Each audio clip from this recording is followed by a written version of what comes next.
This is another one of those videos where I am sharing because this is what I'm feeling, this is what I am going through, and this is what I get stuck in, and it is the perfection paralysis. Welcome back to Making Everyday Magic. My name is Shauna. If you're new here, we are a homeschooling family of 4. We are in our 8th year of homeschooling.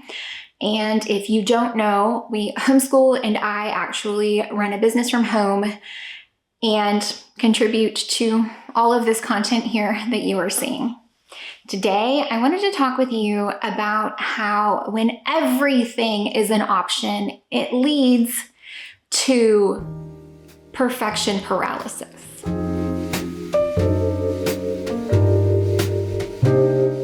Guys, before we go any further, please scroll down, hit the big red subscribe button, turn on the bell for notifications, and give this video a thumbs up. As always, you can find me right on down in the comments or over on Instagram at Making Everyday Magic.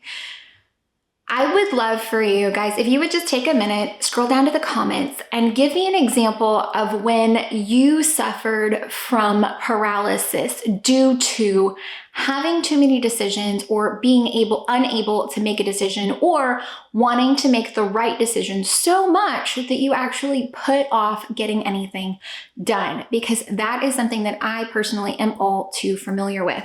In the last video that went up, you guys found out that we are moving. We are currently in the process of that now when I'm filming this, but by the time you see it, it's a done deal.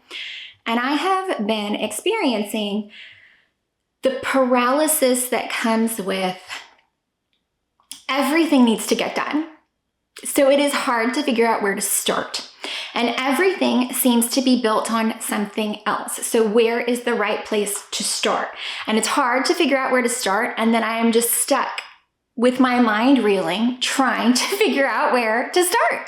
And that leads to not starting. It leads to nothing happening. And this is something that I am all too familiar with because I do this also in my professional life. So when I wanted to, for example, start a YouTube channel, I did tons of research. I did tons of things. I got lots of prep. I did lots of steps. I did a lot of things trying to make it right, trying to make it good, trying to make it perfect.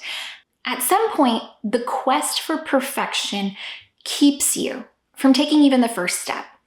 You have to understand that you are going to do it wrong. And I think this especially applies to homeschool life, because if you are so hunkered down in this idea that you have to get it perfect when it comes to homeschool, if you want to know what the best curriculum is, if you are in that place where you are so scared of getting it wrong that you can't possibly take the first step until you know that it's going to be perfect, you are never going to move forward.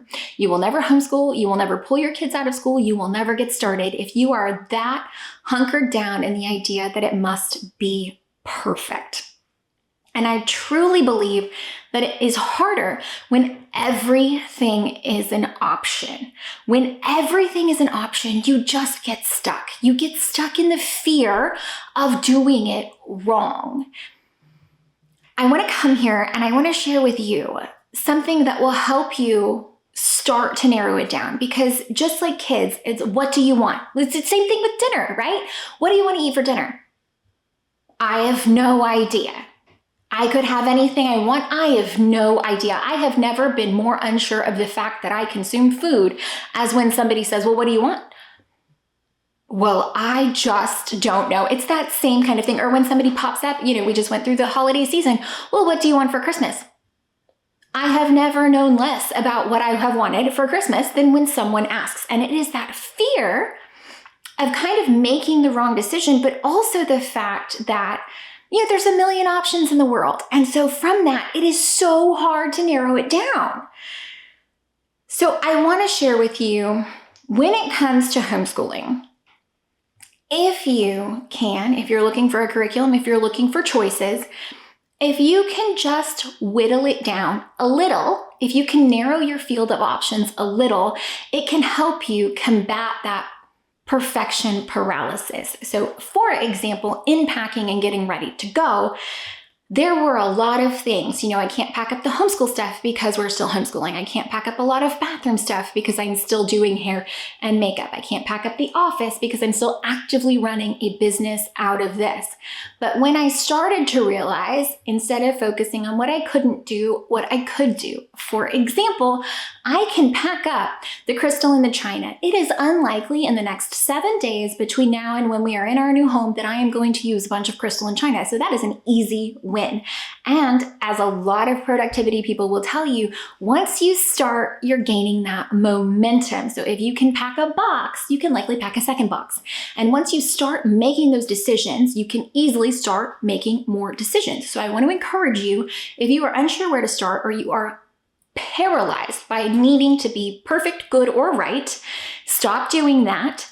Just narrow it down a bit. So maybe we don't think, oh my gosh, I'm going to homeschool my 2nd, 4th, and 6th graders starting next week, and I don't know where to start. Where do I start? And you are thinking about 2nd grade and 4th grade and 6th grade, and you are thinking about every single subject for your 2nd grader, 4th grader, and 6th grader. Allow me to suggest that maybe you pick one. Maybe pick one grade to start with. Let's say we're going to start with our 4th grader. We're starting with our 4th grader. Okay, I don't know where to start. What is the best curriculum for 4th grade? Let's start with the big rocks. Just like putting all those rocks, sediment, pebbles in a jar in order of priority, let's start with the big rocks. The big rocks for any grade level: language arts and math. Okay? Language arts, math, some sort of science, some sort of history or social studies. Those are the big rocks, but they are most important, language arts and math. So let's start with language arts. We're going to start with language arts for 4th grade. Okay, we have narrowed it down to a much smaller selection. If you can then, and I know this is wild, narrow it down to the type of curriculum that you think will work best for your homeschool off the bat. I'm not asking you to be perfect. I'm just asking you to try. So if you think that you would love a group study, language arts, where you read aloud to all 3 of your 2nd, your 4th, and your 6th graders at one time, start with that style. Only look at curriculums that are going to fall in that style and go from there. And let me tell you, if you find out once you have started, once you have tried, that your entire plan has gone down in a fiery ball of flame that would rival even the most dramatic Evel Knievel stunt fail, you can then change, because you've already garnered some momentum by starting, by deciding, by narrowing your field just a bit. So if you know, for example, you've chosen your 6th grader and you said, let's look at math, and you know that math is not your strong suit, and you know that you would prefer a video-based math lesson, you can start looking at video-based math lessons. So instead of having 100 million options at your disposal, you've narrowed it down to 10. If you then are going to go a step farther and say that you would like your math to be secular, you've narrowed it down to 6. If you then can go a step farther and say, I want one math program that's going to go from pre-K through high school, that narrows it down a lot further. If you know that your 6th grader will benefit from a video-based secular math program that you could follow through all the way through high school, you're only going to have a handful of options. It's going to be a lot easier to figure out what is palatable, affordable, and which direction you should take. So stop looking at the whole map. We are not going to conquer the world today. We are going to focus on the single road ahead. We are going to look only at your street, at your neighborhood, where you are. You're going to choose the best way to whittle it down. And the closest representation that I can give you is I want you to think about these things like in Guess Who. When you're playing the game of Guess Who, you don't start with, well, do they have a pearl necklace? You start with eliminating the biggest groups of people first. Is it a man or is it a woman? Is it a man? If it's not a man, you only got like 5 choices. So I'm just going to say, when it comes to perfection paralysis, especially when everything is an option and as it relates to homeschool, take the guess who approach. Start chipping away at those big blocks, just like an ice carver would. We're gonna break it down to a smaller size before we start fine tuning it. Take the first step, break off the first honk, put in the first big rock, eliminate the largest group of people from guess who. Do not allow perfection paralysis to conquer you, okay? So this is something that I have been struggling with, and I know that it's one of those things that so many people stress about, especially when it comes to homeschool, because it's such a weighty decision. I know how scary it is. I know how terrifying it is. I know how many options there are. Actually, I don't. I have genuinely no clue. There are so many options out there. If you can whittle it down a little, if you know that your 6th grader is obsessed with Harry Potter and there is a Harry Potter literature study that you've come across, girl, start there. That is a great place to start. Do not get paralyzed. It's hard. It's hard. It's hard to keep going. It's hard to parent. It's hard to adult. It's hard to homeschool. Just don't get paralyzed. Narrow down those options, because when everything's a choice, nothing gets done.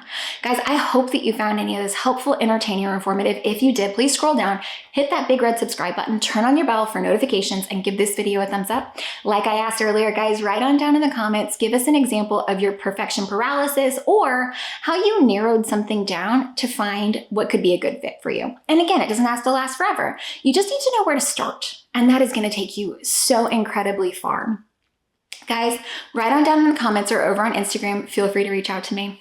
Again, I hope this is valuable. Bye.